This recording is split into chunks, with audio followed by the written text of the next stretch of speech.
les damos la bienvenida a este segundo y último día del Congreso. Saludamos a los que están presentes y a los que nos están siguiendo de manera virtual por redes. Los saludamos para iniciar esta jornada en la que los especialistas convocados plantearán, entre otros temas, el abordaje de las estrategias más favorables para el desarrollo integral de saberes relevantes y los procesos que atraviesan la alfabetización en el área de matemática y de las ciencias naturales.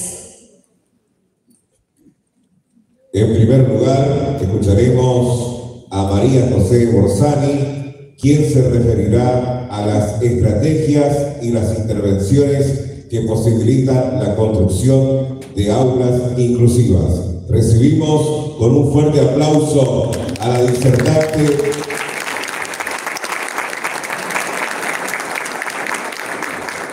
Gracias, buenos días.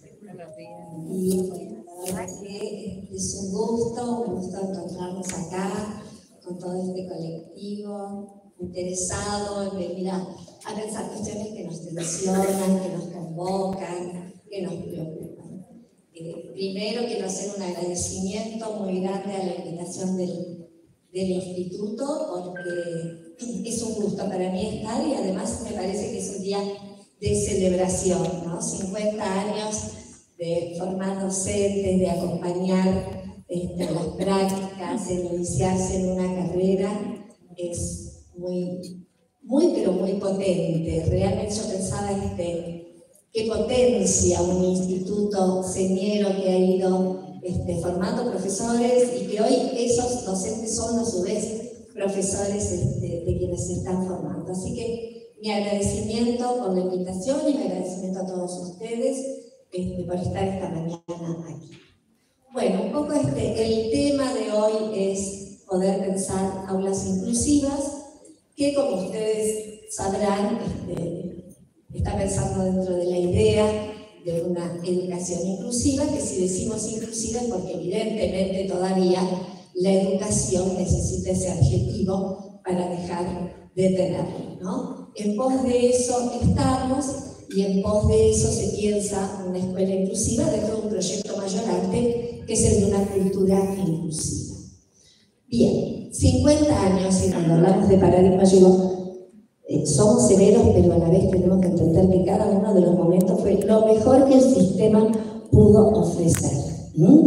Eso que se gestó fue lo mejor, pero por supuesto entra en tensión por esto de la construcción sociohistórica y por las necesidades contextuales y van apareciendo otras cuestiones. En la escuela tradicional el que quedaba fuera.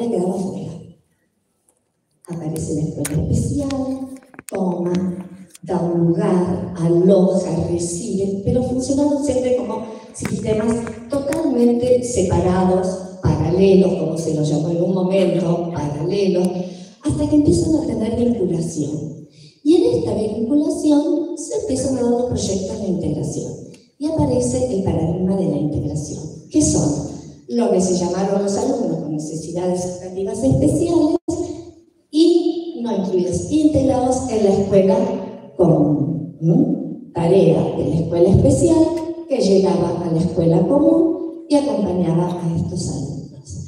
Pero en estos casos de integración, lo que nosotros veíamos era que la escuela en sí seguía siendo la escuela homogeneizadora con un poco más de flexibilidad y seguía dando lo mismo a todos los alumnos, con la salvedad de que a estos alumnos que estaban en proyectos de integración les hacían adecuaciones curriculares, flexibilizaban la propuesta, encontraban otra posibilidad de aprender, pero ese grupito, mientras que el otro grupo seguía funcionando con características de la escuela tradicional, a lo mejor un poco más flexibilizada. Esta semblanza rápida se las voy comentando como para que podamos pensar ese momento de integración educativa como un puente, un momento de pasaje, un momento que fue de la escuela tradicional a lo que hoy nos proponemos, que es una escuela para todos. Entonces, al pensar esto, pensamos en una educación de calidad. La educación de calidad no tiene que ver con el academicismo, sino que casualmente tiene que ver con que cada alumno encuentre lo que necesita dentro de la propuesta curricular diaria. Para esto hoy hay recursos, hay por supuesto metodologías, pero sobre todo lo que tiene que ver es una disponibilidad del docente, una intencionalidad del docente, un estar pensando en cómo hago la propuesta. ¿Voy a llevar una propuesta única e igualitaria para todos? Me fui al paradigma tradicional. ¿Voy a llevar una propuesta más o menos como para todos y para dos o tres otra?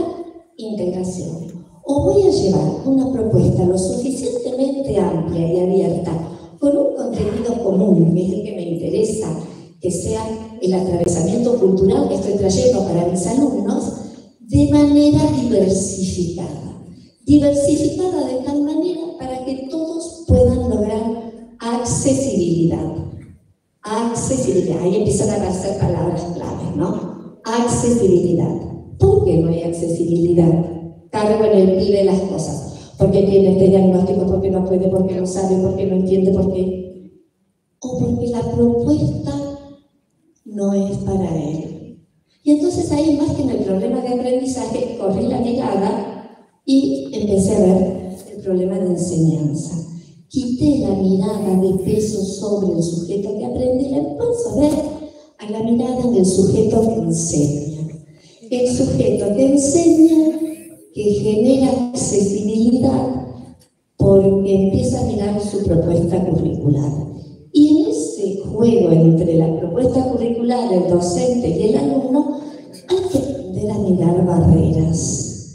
Las barreras del contexto, las barreras de la propuesta, que son las que hacen el top, el límite. Entonces podríamos decir, si un alumno no aprende de la manera en que yo le enseño, no voy a cambiar el alumno. Debo cambiar la propuesta curricular. Hay un ejemplo muy sencillo, muy claro al respecto, que dice, por ejemplo, si vamos a salir con tercer grado, ¿a ustedes les parece que si salimos con tercer grado vamos a hacer una excursión, vamos a comprar 35 remeras talle 8, porque todos tienen 8 años y los vamos a llevar a todos con el logo de la escuela en remeras de ese talle? No, les veo la cabeza, no. No, porque a uno que es muy peticito, que tiene el papá y la mamá que son peticitos también, si yo le pongo el talle 8 le va a quedar de pijama, de camisón. Y a uno que es altísimo le va a quedar corta. Y a uno que es morrudo le va a quedar de pupera. Entonces, evidentemente, no, porque voy a llevar remeras que tengan que ver desde el talle 5 hasta el talle 14 a lo mejor, aunque todos tengan 8 años. Bien, perfecto. Mis alumnos que tienen todos 8 años no tienen todos el mismo talle, porque uno de ellos tiene una manera de aprender que se corresponde con un pensamiento preoperatorio, otro está en el pasaje del preoperatorio al operatorio, otro ya está en el concreto, y el otro está mirando. Entonces, yo tengo que llevar una propuesta amplia que a todos los cobije y a todos los potencie, para que cada uno despliegue lo mejor de sí y pueda seguir en el aprendizaje. Muy a grandes rasgos, esto sería pensar desde una postura de accesibilidad. Pensar en clave de accesibilidad. Pensar cómo hago para que todos accedan. Entonces, para eso yo he traído algunas cosas muy generales que se las voy a pasar rapidito. Accesibilidad real y simbólica. Pensar la escuela como lugar que me va a alojar, que me va a recibir. Y en ese sentido, nosotros hemos visto, y lo vieron ayer en todos los talleres, porque estuve pasando por algunos de los talleres, trabajaron las barreras arquitectónicas, actitudinales, que generan trabas, diques a lo que puede ser la accesibilidad. Pero más allá de todo lo que uno pueda pensar de barreras urbanísticas y arquitectónicas, que incluyen, fíjense ustedes, hasta los perros de asistencia, los perros guía, hay que tener una cabeza muy amplia al respecto. Más de estas barreras que de pensarlas uno en realidad está pensando para una cultura inclusiva, porque benefician a todos, no solo a la persona específica con la que lo piensa. Las barreras más difíciles de vencer no son las arquitectónicas, son las pedagógicas y las actitudinales. Entonces, hacia ahí también hay que ir trabajando cuántas veces la barrera es la propuesta, para avanzar y pensar en los mobiliarios, que como ayer también lo estuvieron viendo, son inconvenientes y, miren, uno muy sencillo, no sé acá, a lo mejor en Villa Ángela no, pero los niños de primer grado, muchos de ellos quedan con los piecitos colgando mientras que están aprendiendo a leer y escribir. Y eso es una barrera en los mobiliarios. Los bancos para zurdos son una barrera en los mobiliarios. Empezar a pensar en la accesibilidad nos hace revisar el ámbito en el que estamos de otra manera, ¿no? Voy a avanzar acá. Y los materiales y útiles escolares, muchas veces lo que nosotros proponemos también son barreras. Pensar en clave de accesibilidad es pensar en los materiales que voy a usar, es diversificar los materiales. Estamos hablando de diversificación curricular, pero es tan amplio el tema de accesibilidad pedagógica que de la escuela tradicional que recién mencionábamos, nosotros recibimos una serie de condicionamientos que hoy son barreras para pensar la escuela inclusiva, entre ellos los materiales.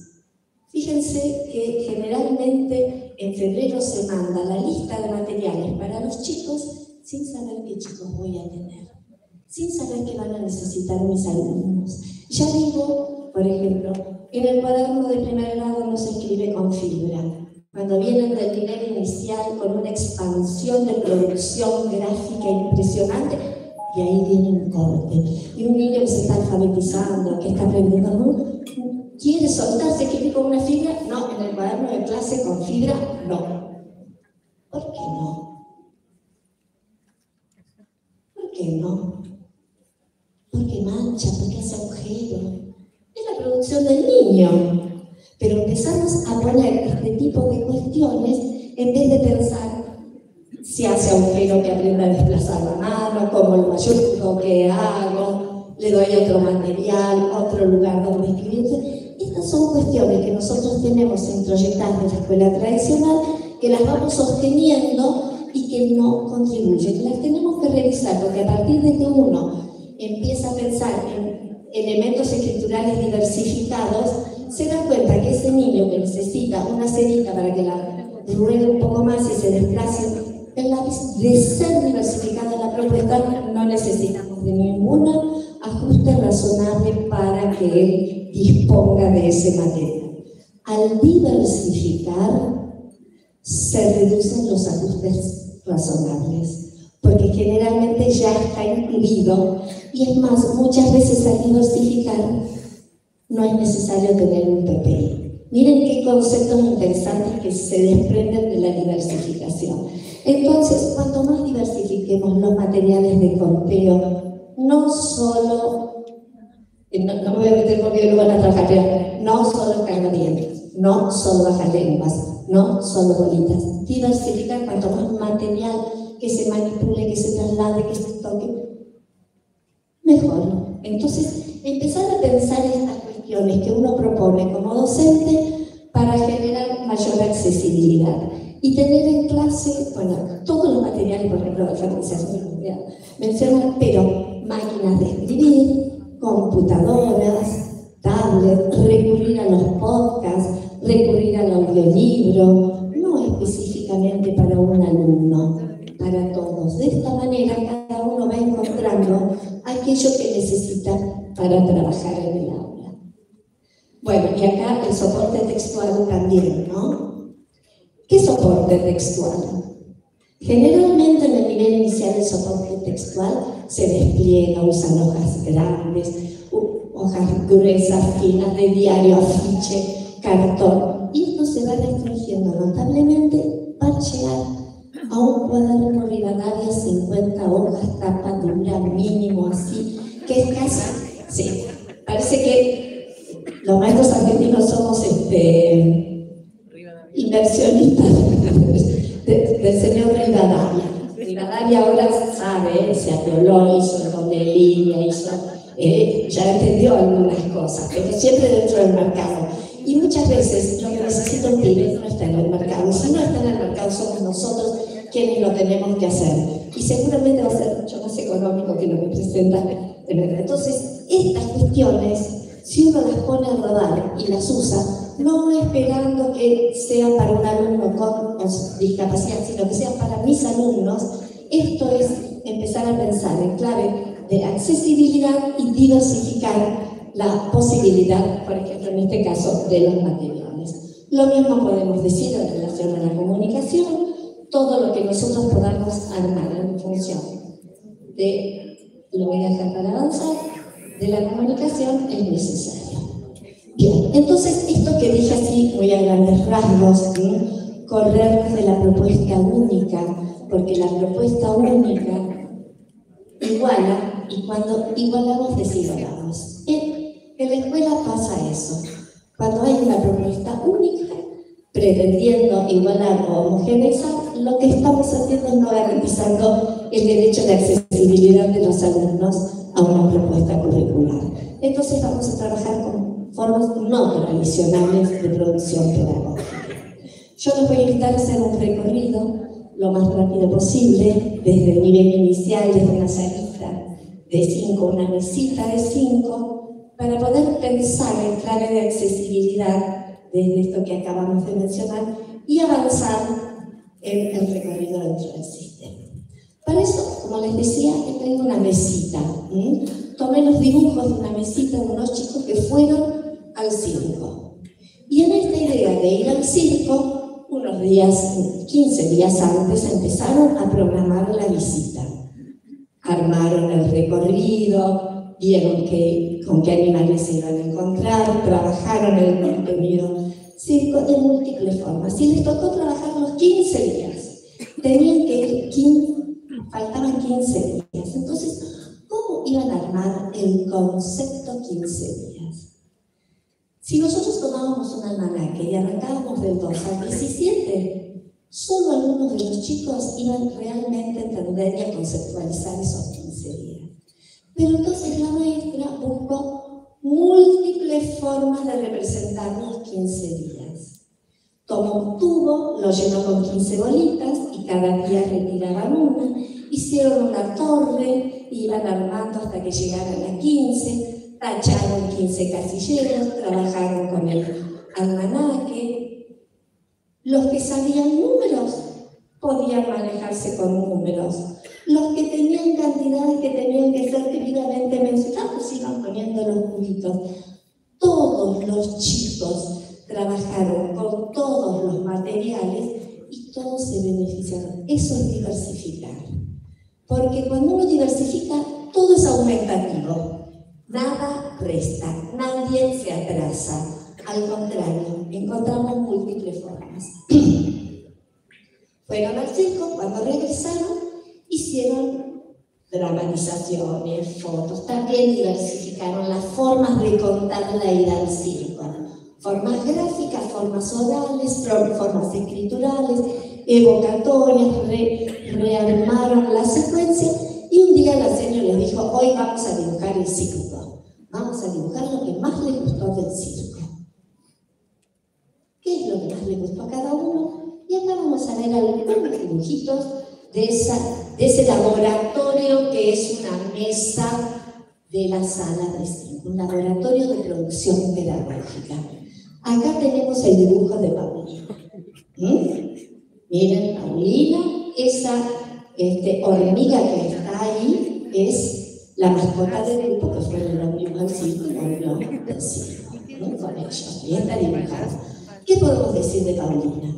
Paulina hace la figura humana, maneja los colores, maneja formas fijas, pregunta cómo se escribe payaso, pregunta cómo se escribe hormiga, esas cosas. La escuela tradicional diría: Paulina está a punto caramelo para ir a primer grado. Sí, bien, me alegro que este dibujo de Lucas. Sí, ¿lo ven? ¿Ven las motos del circo? ¿Sí? Bueno, los que no la ven, no se preocupen, deben ser de nivel secundario, no hay problema. Está aquí. Pero ven el movimiento, la fuerza, el color, ahí está Lucas. Bien, les voy a contar que este dibujo no es el primer dibujo que hace Lucas.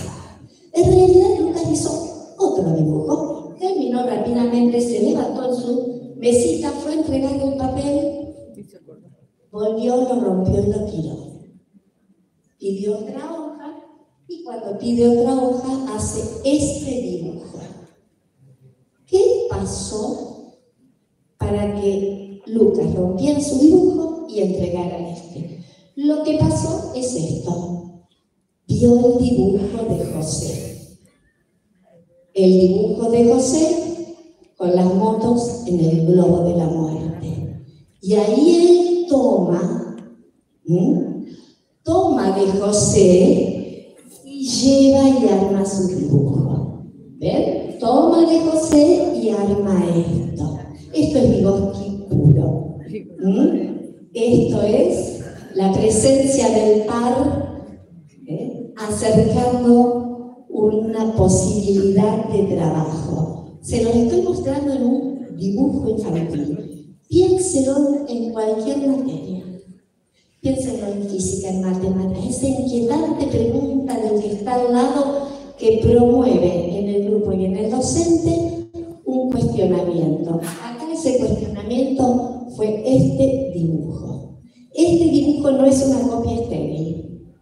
Este dibujo es una producción de Lucas a partir de la intervención del compañero que provoca en él este salto cualitativo. Y miren lo que tengo. Tengo el dibujo, no solo de José, sino el que rompe Lucas. Porque este era el dibujo con el que Lucas se presentaba siempre. Un dibujo pedagógicamente correcto. Estaba amuestrado, acostumbrado a entregar siempre lo mismo. Entonces pregunto, Lucas, ¿está a punto caramelo para ir a primer grado? ¡Ay, qué silencio! ¡Qué seguros estábamos con Paulina! Como había letras, como había números, estábamos seguros que Paulina estaba a punto caramelo. Y este niño también está a punto caramelo porque viene haciendo su trayectoria pedagógica y acá está a punto. Todos estamos a punto caramelo. Mira, acá está Marco. Y el dibujo de Marco. Desde la escuela tradicional, yo diría, este dibujo es de un niño de finales de sala de 3, inicio de sala de 4, ¿no? Fíjate que tiene estabilidad en los trazos, hay un trastorno lisográfico, Estoy enunciando desde el déficit. Pero también puedo decir, mira Marco, pensar que cuando empezó sala de 5, garabateaba toda la hoja. Después le empezó a dar una nominación y hoy hay 2 figuras humanas y acaba de decir que uno es el payaso y el otro es él. Este otro sistema de representación desde el lingüístico nos está contando quién es. ¿Está a punto caramelo Marco para ir al primer grado? Claro, porque estamos mirando su trayectoria, estamos acompañando su desarrollo. Y acá está Victoria. Sí, Victoria, genera ese cada tanto este dibujo. También en su punto caramelo. Y ahí tenemos a Manuel, el hombre bala. Sí, bueno, este hombre bala también generó algo en ese laboratorio, en esa visita. Porque cuando vieron el hombre bala, todos pidieron otra hoja. Y uno de los chicos le dice a la señora, el hombre bala me sale parado, como subiendo una escalera, y Manuel, no responde la maestra, responde Manuel, el padre. Manuel le dice, no, pero puedo hacerlo parado, después le das vuelta, pones tu nombre arriba en la costada y se transforma en el hombre bala. La intervención del otro, el estar con, el aprender con. Entonces, la Punta Caramelo, no lo dudamos.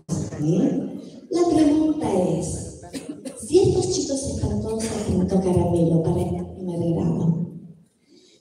grado ¿está a Punto Caramelo para esperar a los chicos, para recibirlos, alojarlos y continuar sus trayectorias?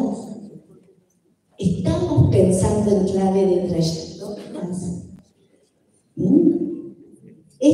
Y otra cosa que nos podemos preguntar, lo que pasó en esa mesita, ¿es porque había 2 niños en proyecto de inclusión que tenían certificado único de discapacidad? ¿O es porque era una propuesta pedagógica posible que potenció la producción de cada uno de los niños? Los diagnósticos sirven porque orientan. El certificado sirve porque permite prestaciones. La modalidad especial con la transversalidad de aportación de métodos y recursos acompaña al docente. Es el docente el que pone en juego estas cosas dentro del aula. La accesibilidad se genera en el momento en que estamos porque hay una propuesta pedagógica de accesibilidad hecha por un docente. Miren, la figura troncal del maestro en estos momentos, del profesor, del docente. Entonces, ahora que vimos un poquito, así son recortes, ¿no? Un recorte de esta situación de la escala de 5, vamos a irnos a ver cuadernos. Cuadernos de niños que han trabajado sobre San Martín. San Martín. ¿Qué hicieron estos chicos? La escuela tradicional hubiera explicado quién es San Martín, hubiera llevado una figurita de San Martín, unas preguntas, el cruce de los Andes, las máximas, terminadas. Y después en la evaluación hubieran preguntado sobre eso, más o menos para responder como dice en el cuaderno. ¿Cómo trabajó esta maestra? Recuperó lo que sabían estos pibes de San Martín. Y uno sabía que era el club del barrio, el otro que había una estatua, había un billete verde en ese momento que tenía San Martín, el de 5 pesos. Hoy inimaginable. Bien. San Martín, ¿y por qué se llama la Plaza San Martín? ¿Quién fue San Martín? Y fueron armando este contenido curricular del padre de la patria. Armaron San Martín, vieron los videos de Paca Paca, fíjense, vieron videos, información visual, escucharon relatos de San Martín, leyeron sobre San Martín y llegó el momento que había que escribir sobre San Martín. Entonces, además de esto, hicieron dramatizaciones, se vistieron con trajes de época, representaron las máximas de San Martín a su hija, las actualizaron al día de hoy, como serían, y en un momento de escribir.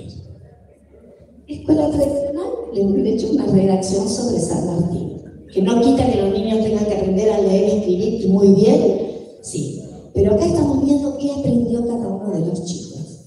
Entonces, la maestra armó una diversidad de propuestas, las puso en el escritorio y les dijo a los chicos, yo elijo una y ustedes eligen la otra. Entonces había mapas, maquetas que habían hecho, fotos de la maqueta, estaban las máximas de San Martín a su hija, había dibujos y crucigramas, sopas de letra, preguntas. Ellos podían elegir una y la maestra, con intencionalidad pedagógica, elegía la otra. Y ellos tenían que producir lo que habían aprendido en San Martín. Acá tenemos el cuaderno Rivadavia 50, tapa popular. Acá escribió Mauro. Mauro escribe en letra cursiva, como ustedes pueden ver, y tomó las viñetas para guiarse. La viñeta le genera la accesibilidad al relato. Entonces, con las viñetas, él pone San Martín, me voy a acercar, San Martín, cuando era niño jugaba a ser un soldado en su caballito, se va a España a estudiar, vuelve a Buenos Aires, perfecto. Dan la vuelta a la hoja y sigue todo lo que falta del texto. Esta es una forma. Yo ahí les pongo que Mauro escribió en el cuaderno de Luciana lo que Luciana le redactó en función de la historia de San Martín. Luciana es una alumna que tiene una parálisis cerebral con estetosis espástica, entonces sí, escribe en forma manual, muy lenta, pero ella quería pintar las viñetas. Y la señora le dice, bueno, pintar las viñetas y escribir en la computadora. No, yo quiero que quede en mi cuaderno escrito, quiero que después lo recortemos. Bueno, escribe Mauro. Ella le dicta a Mauro. Mauro oficia de escribiente. El escribiente en el aula es como el intérprete de señas. Lo que él me dice, yo lo escribo. Lo que él me dice, yo lo armo en el lenguaje de señas. Entonces, esta alumna le dicta a Mauro y Mauro escribe. Y en el cuaderno de Luciana no dice en letra de tu compañero, escribir con tu letra, pasar en casa. No. Dice muy bien, te felicito, qué hermoso que pudieron escribir. Esta forma de trabajar desde el vamos ya va armando otras conceptualizaciones. Y acá, en la computadora de Luciana, escribe Pedro, que escribe: San Martín quería salvar a la patria y tenía un caballo y muchos soldados y fue a Chile y a Perú y a otros lugares y los españoles se fueron y somos libres y felices. Pedro, qué enseñanza la de Pedro. Esta letra imprenta mayúscula porque es la letra de producción de Pedro.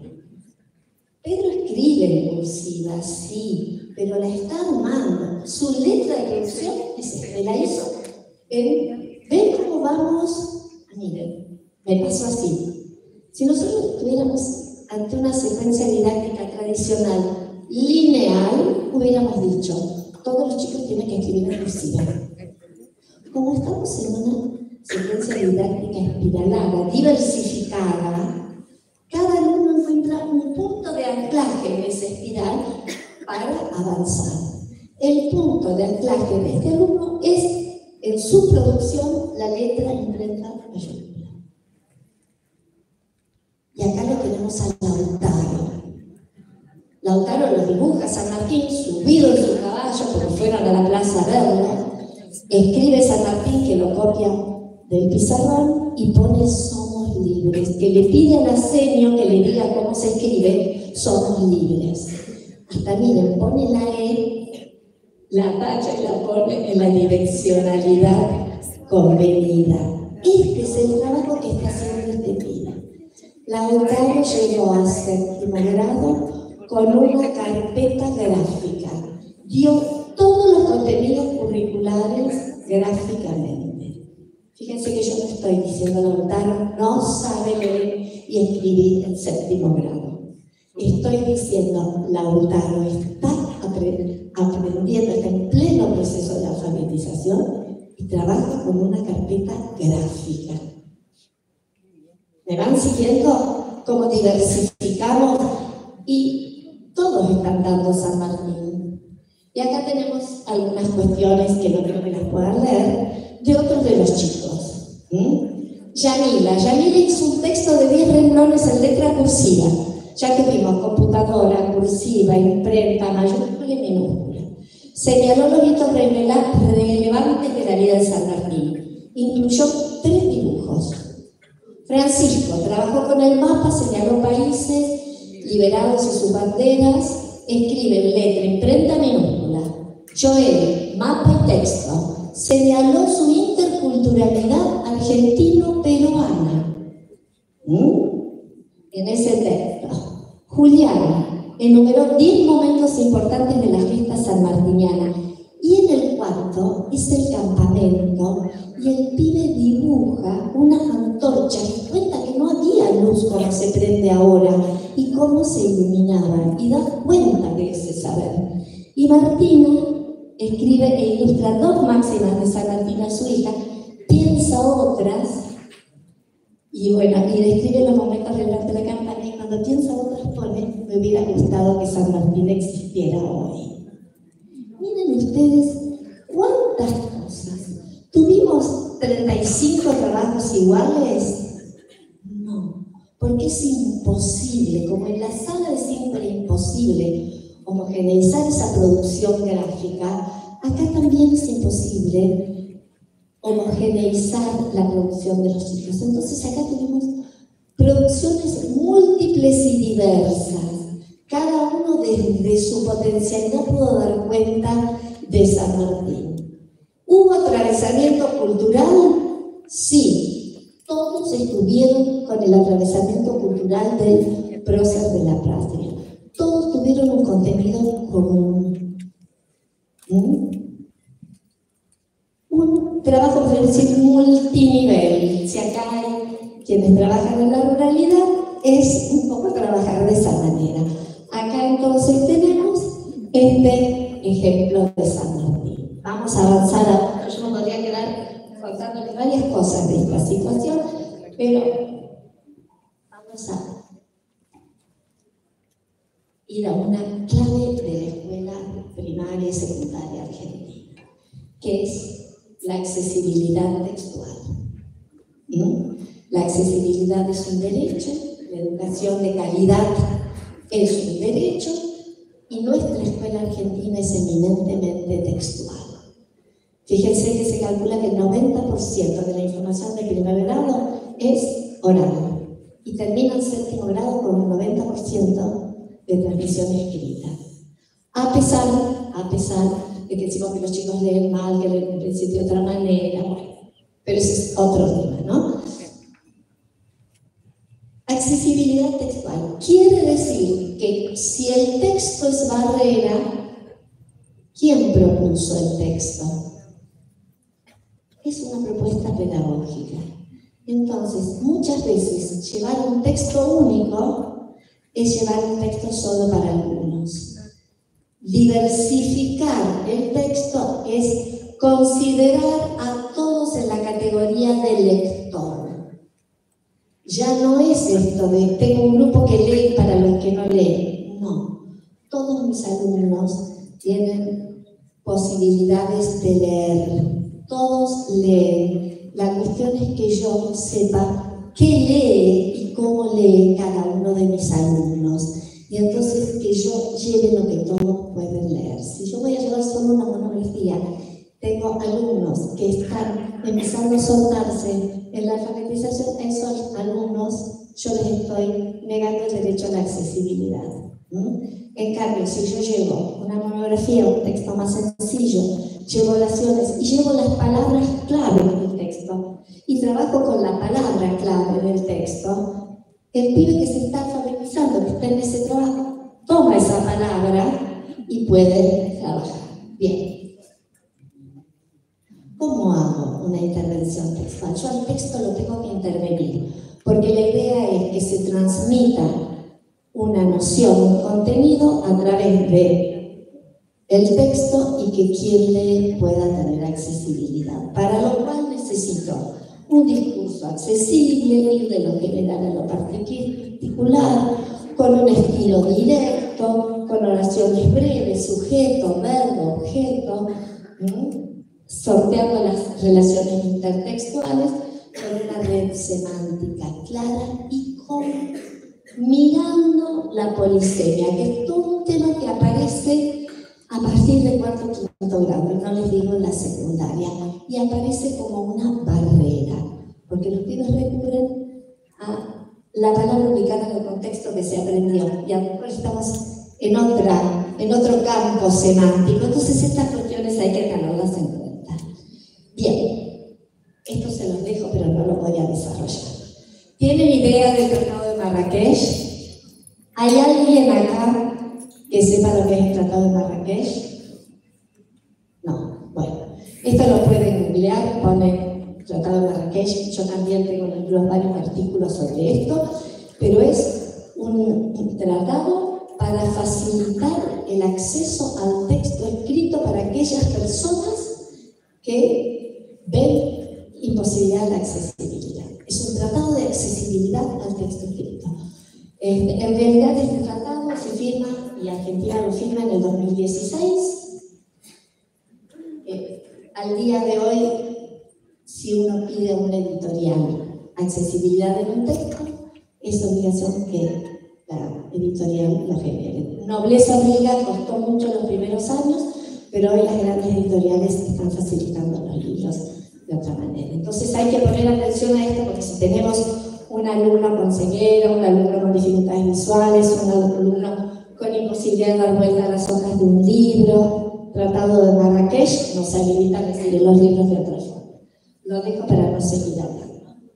Vamos a ir a ver accesibilidad textual, en este caso en un problema matemático. Este segundo grado todos iban en tren. Todos iban en tren, los sustantivos iban en tren, las figuras de ruedas iban en tren, las frutas iban en tren, todo el personaje de este segundo. Y entonces acá este tren llevaba caramelos.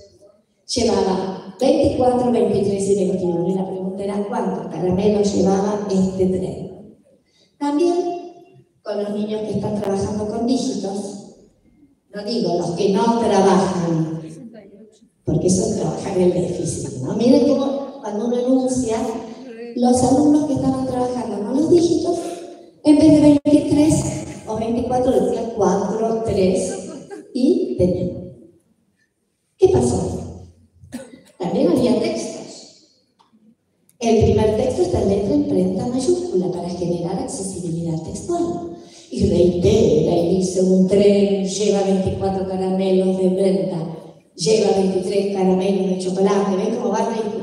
¿Por qué reitera? Porque esto va armando imagen mental, va generando escenario, pone las magnitudes, arma las relaciones y avanza.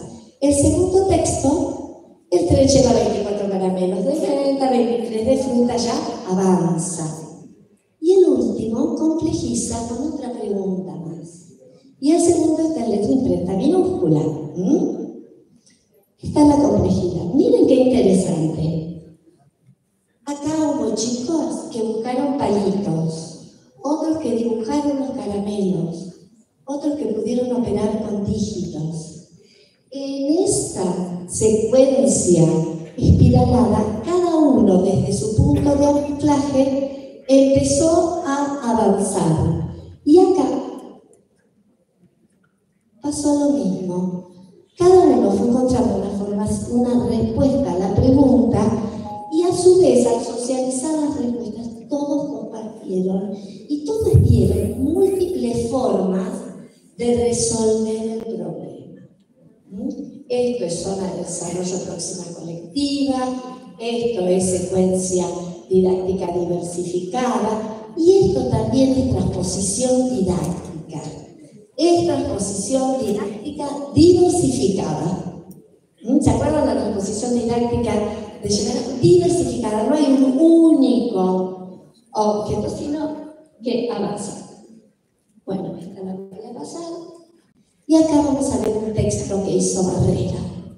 Un texto sobre historia. Sacado de un libro de historia. Es una única oración en la que aparecen múltiples personajes, situaciones.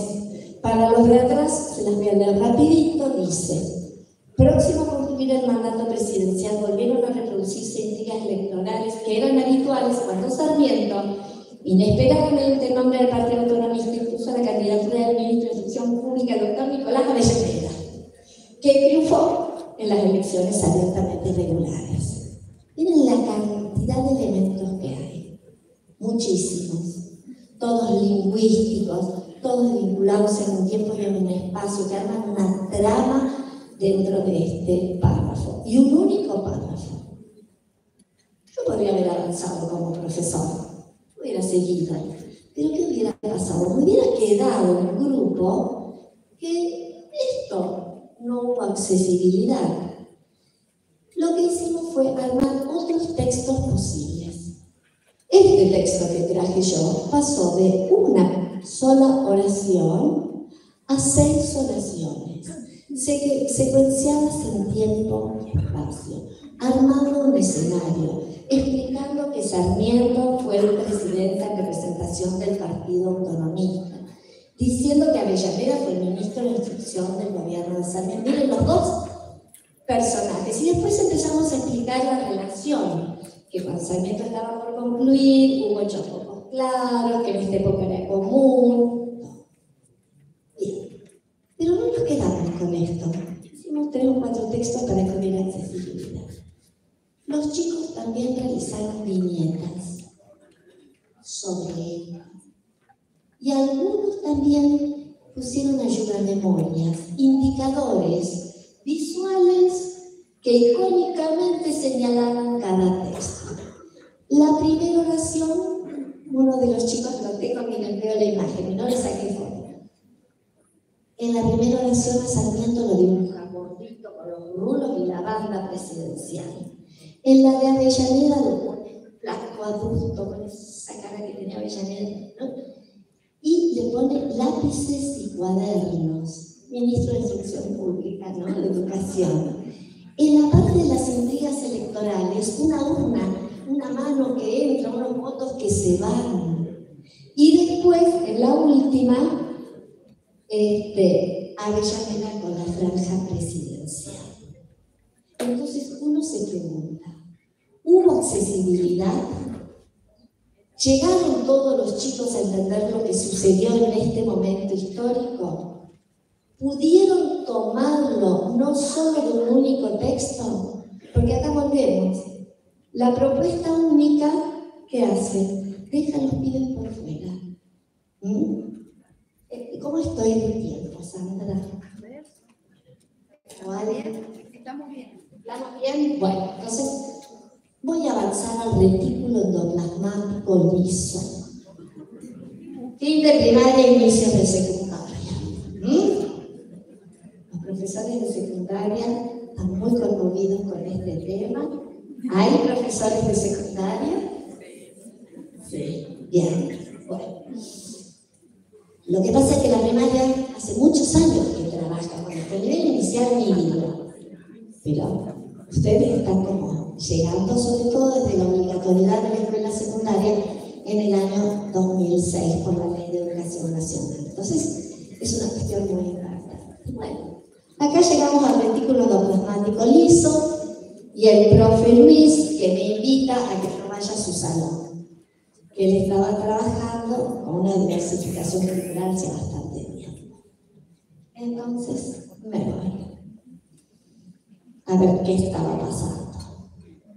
En realidad tengo que decir que es una escuela que trabaja en pareja pedagógica con los docentes de escuela especial, que la transversalidad de la modalidad es activa, es real, es concreta, porque creo que de eso se trata también, de salir de ese modelo de la escuela especial acompañando a 2 o 3 pibes dentro del aula y pasar desde la modalidad a hacer aportación de métodos y recursos de pareja pedagógica con los docentes y con los profesores.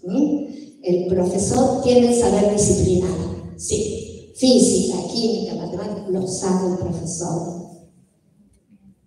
Pero toda esta cuestión de cómo diversificar, cómo llegar, cómo trabajar, es la aportación que hace la modalidad desde la transversalidad del sistema. Por eso, esto es un trabajo de corresponsabilidad y de estar en un entre. Entonces, avanzando en esto, llegamos a este salón. Cuando yo entro al salón, me encuentro con un salón que en las ventanas tenía redes, estaban todas como camuflajeadas, que había medias sombras, que del medio del salón colgaba una bola de boliche, toda espejada, que tenía como una computadora incrustada. Y de ahí salían múltiples cables que se comunicaban con una serie de elementos que también estaban colgando del techo, todo relacionado. Y en cada uno había un texto. Yo me acerco a porque me llama la atención que el texto estaba acompañado de una estructura. La estructura eran una serie de pajitas, de sorbetes, de gaseosas, todas aplanadas, todas aplastadas, perforadas, que pasaban hilitos rojos y que armaban una estructura de este tamaño. Y ahí decía retículo endoplasmático liso y estaban estas dos frases. La primera es la del texto de estudio, que en una sola oración dice retículo endoplasmático liso, conjunto de conductos membranosos aplanados que establecen una red comunicante con la membrana de estructura celular. Sí. Otra vez vamos a mirar cómo lo sabía. La segunda dice, Retículo endoplasmático liso. Escuchen esto. Es un conjunto de conductos membranosos aplanados.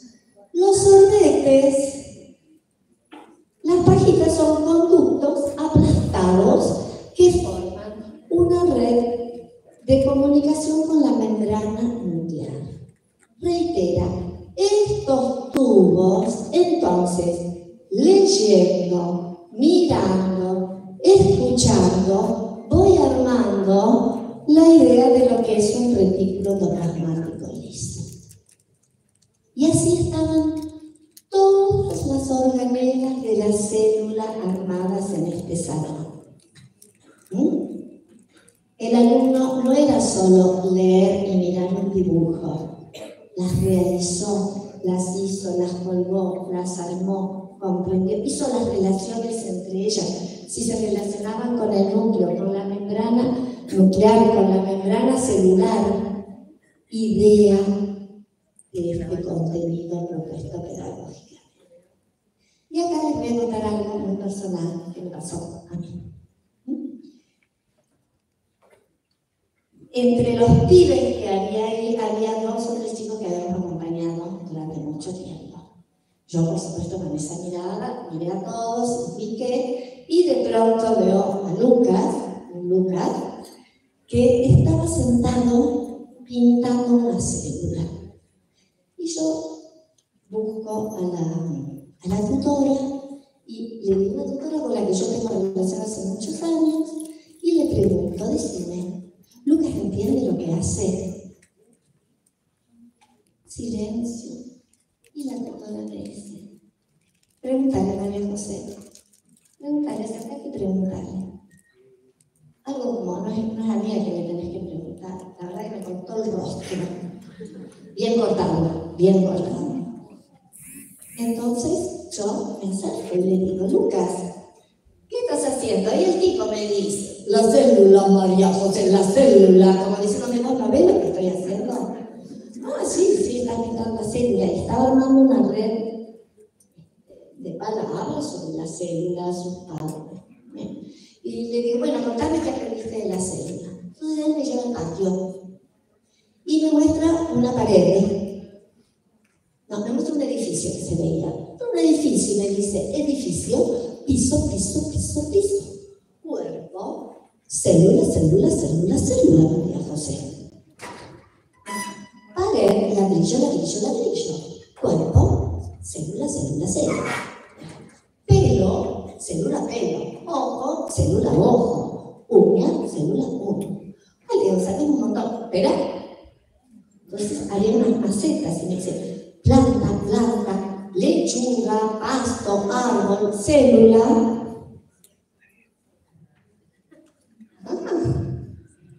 ¿Sí?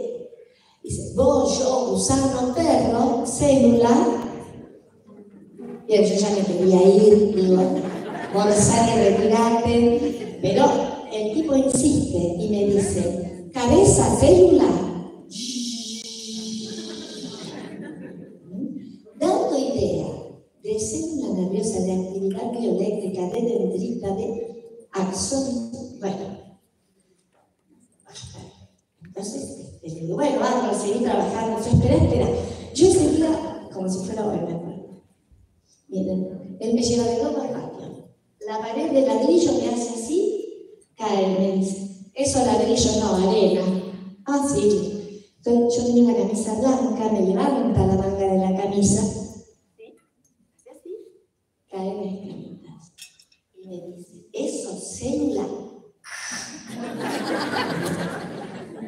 Bueno, esto, a mí me desesperó, me hizo pensar tanto.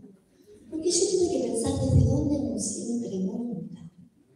¿Qué me pasó a mí que hice esa pregunta, no?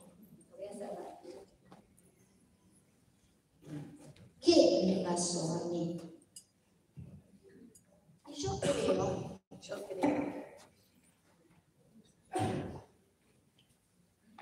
que si tuviera, me quedé muchísimo pensando. Miren, acerca de mi pregunta. Hoy digo, mi pregunta es impertinente, imprudente e irrespetuosa. Es enunciada desde el paradigma integrador, pensando que hay un grupo que aprende dentro de las generales de la propuesta homogeneizadora de la escuela tradicional con una currícula diferente que nada tiene que ver con lo que sucede en un aula inclusiva. A veces digo, bueno, yo a lo mejor pensé, Lucas estará transitando por la escuela de la simulación, docente hace como que enseña, pero no tengo perdón en esto, realmente para nada.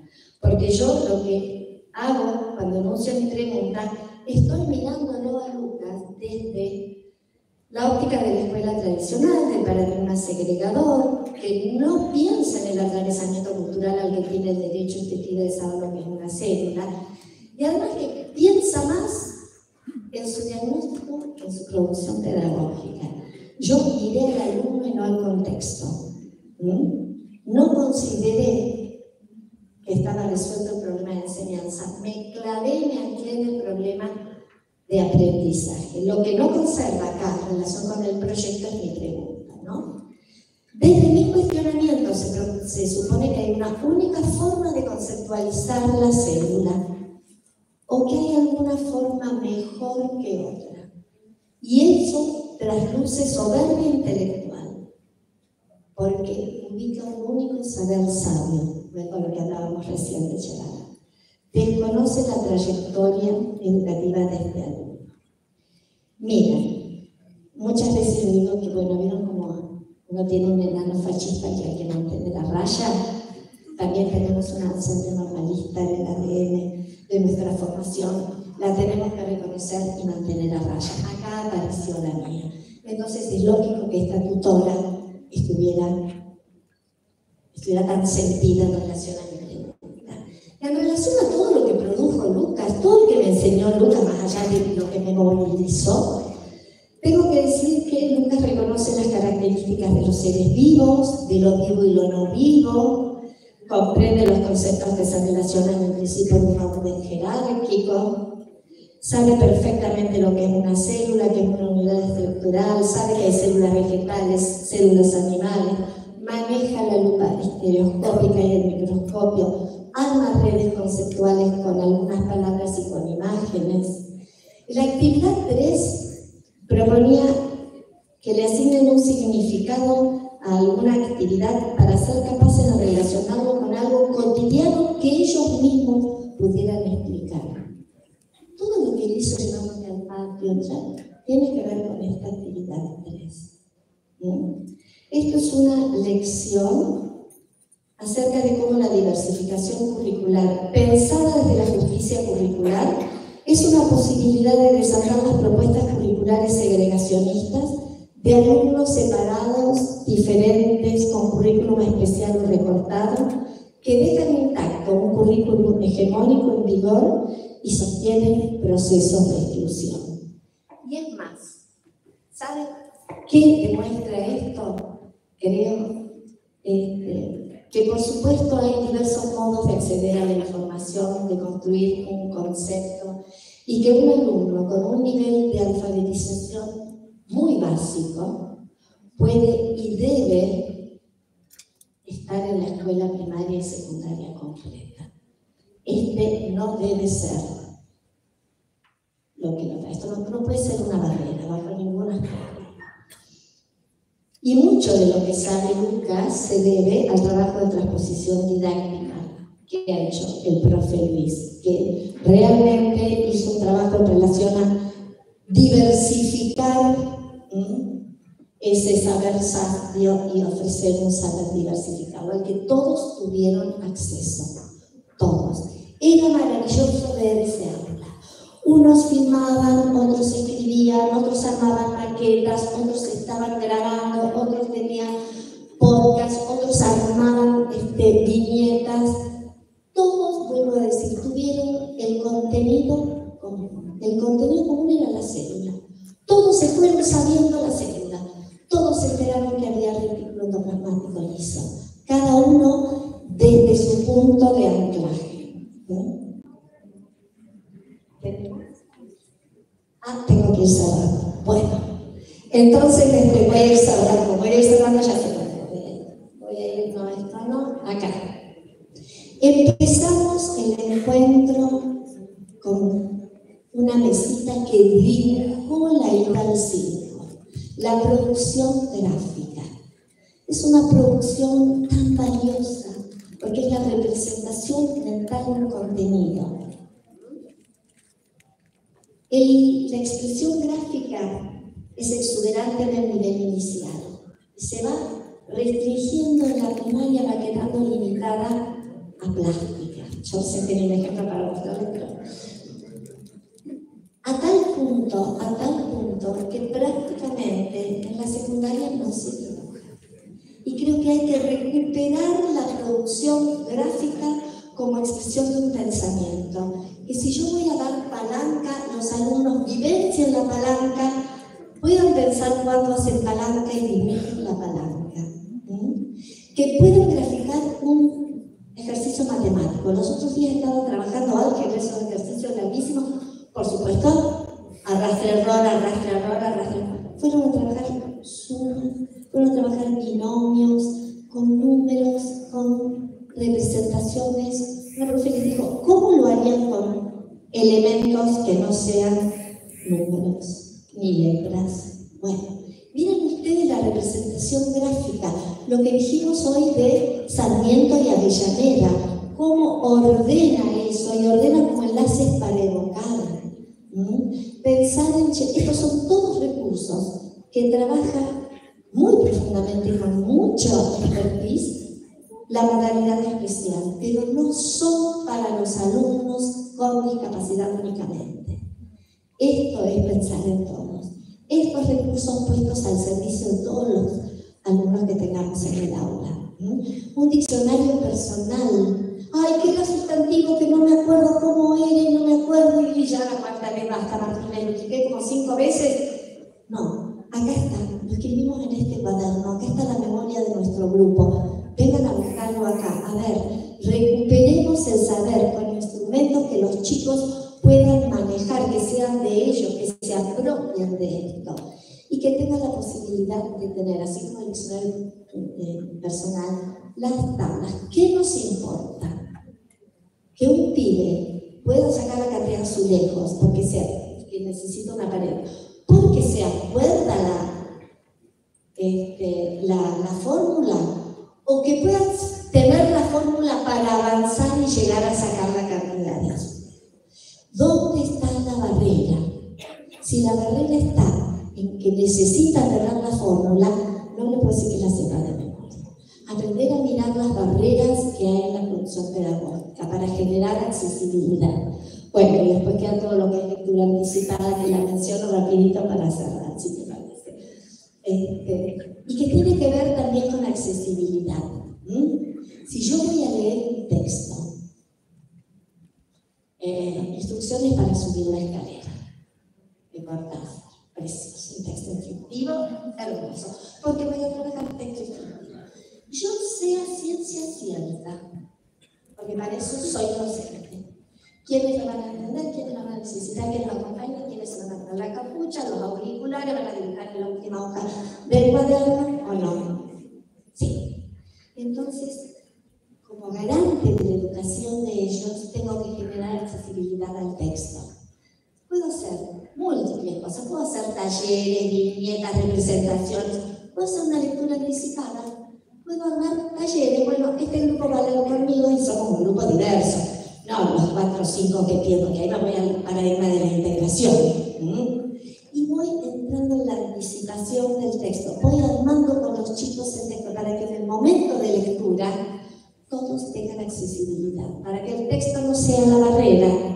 Y además esto genera que cuando hagamos la propuesta de escribir las instrucciones para el de pesca o textos instructivos, digamos, instrucciones para hacer un asado, estos chicos no nos queden eternamente afuera, que es lo que siempre ha pasado. Los de los bordes son alumnos en la misma categoría que los del centro. Esto es algo que nosotros tenemos que trabajar.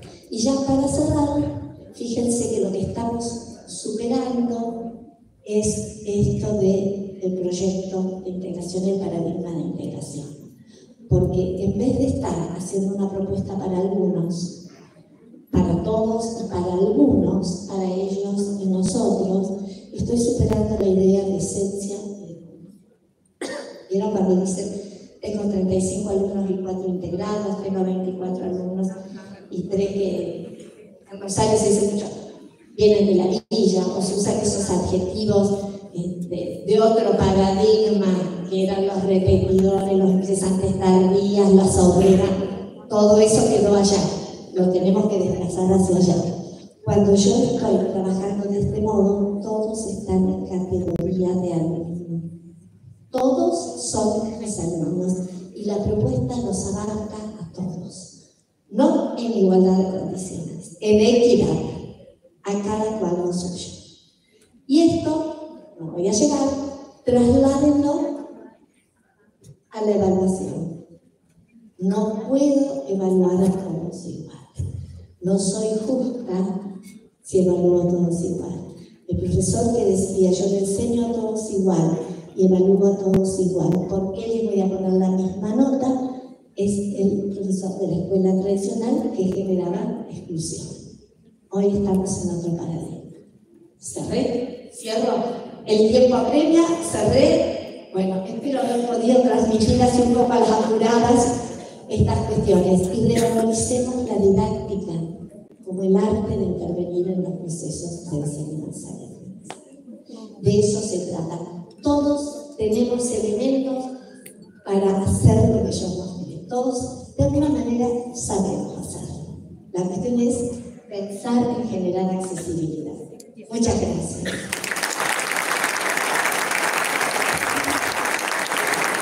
Agradecemos a la profesora Borsani por esta presentación tan importante. Bien, hacemos un break de 5 minutos y luego ya arrancamos con la siguiente disertación.